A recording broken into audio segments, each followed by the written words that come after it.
వెంకటేశ్వర స్వామివారు ఎప్పుడు ఏ రూపంలో వచ్చి ఎవరిని కటాక్షిస్తారో ఎవ్వరికీ తెలియదు. ఆయన లీలలన్నీ కొన్నిసార్లు వింతగా ఉంటాయి. ఒక చెప్పులు కుట్టుకునే వాడి కోసం స్వామివారు మారువేషంలో వచ్చి తన కోరికను తీరుస్తాడు. స్వామివారి కటాక్షాన్ని పొందాలి అంటే బంగారు ఆభరణాల్ని ముడుపులుగా చెల్లించాల్సిన అవసరం లేదు, వెండి కాసుల్ని కుమ్మరించాల్సిన అవసరమూ లేదు. భక్తితో స్వామివారిని మనసారా స్మరించిన ఒక చెప్పులు కుట్టుకునే అతని కథ విందామా? ఈ కథ నిజంగానే జరిగిందని కొంతమంది చెప్తుంటారు, మరికొంతమంది జరగలేదని చెప్తుంటారు. సరే, జరిగిందో లేదో పక్కన పెడితే మీకు ఈ కథ చెప్పాలి అనుకుంటున్నాం. కథకొస్తే, పూర్వం ఒక చిన్న గ్రామంలో మాల సంతతికి చెందిన అతను చెప్పులు కుట్టుకుని జీవించేవాడు. అతను రోజూ స్వామివారిని మనసులో స్మరించుకుంటూ ఎంతో నిజాయితీగా బ్రతికేవాడు. తిరుమల వెళ్లి స్వామివారి దర్శనం చేసుకుందామని అతనికి ఎంతగానో ప్రీతి. కానీ తనకి వచ్చే ఆదాయం చాలా తక్కువ. అతను రోజంతా చెప్పులు కుట్టి అతి తక్కువ ధనాన్ని ఆర్జించేవాడు. ఆ డబ్బుతోనే దారిలో ఎవరైనా శ్రీనివాసన్ భక్తులు కనిపిస్తే తన స్తోమతకి తగినట్లు ప్రతిరోజు ఒకరికి భోజనాన్ని పెట్టేవాడు. ఆకలి కడుపుతో ఉన్న భక్తుడికి అన్నదానం చేస్తూ స్వామికి నేరుగా తన చేత్తో నైవేద్యం పెట్టినంత ఆనందపడేవాడు. ఇవన్నీ గమనిస్తున్న స్వామివారు ఒకరోజు అతన్ని పరీక్షింపదలిచి చిన్న చిన్న చిరుగులతో, నలిగిన దుస్తులతో అక్కడికి మారువేషంలో ఒక పేదవానిగా అతని దగ్గరికి వస్తాడు.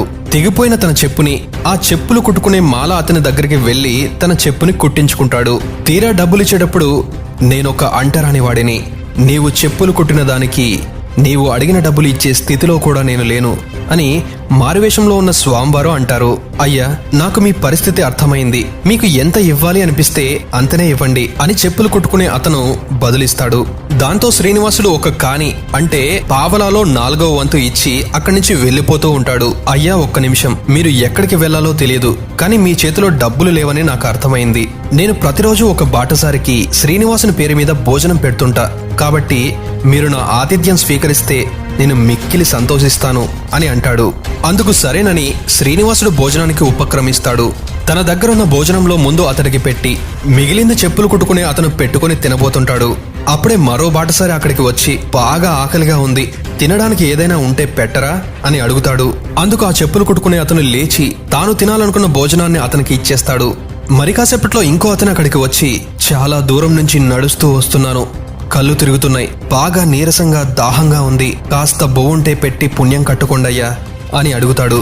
దాంతో ఏం చేయాలో అర్థం కాని చెప్పులు కుట్టుకునే అతను తాను నిన్న సంపాదించి దాచుకున్న డబ్బుల్ని ఖర్చు చేసి అతనికి కూడా భోజనం పెడతాడు. ఇక్కడ ఏదో ఉచితంగా భోజనం పెడుతున్నారని దారిని పోయేవారు ఒక్కొక్కరు వచ్చి భోజనాన్ని అడగడం మొదలు పెట్టారు.